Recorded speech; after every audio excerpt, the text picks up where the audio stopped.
Okay, here we go. I got the engine all put back together again, I do believe. Even torqued down the bolts on the water pump pulley, which is something that was easily forgettable.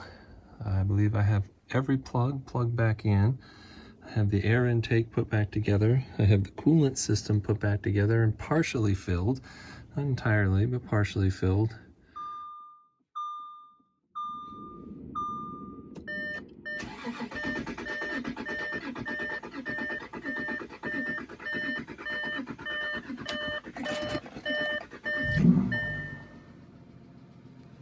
Ooh, it started. There are no new lights on.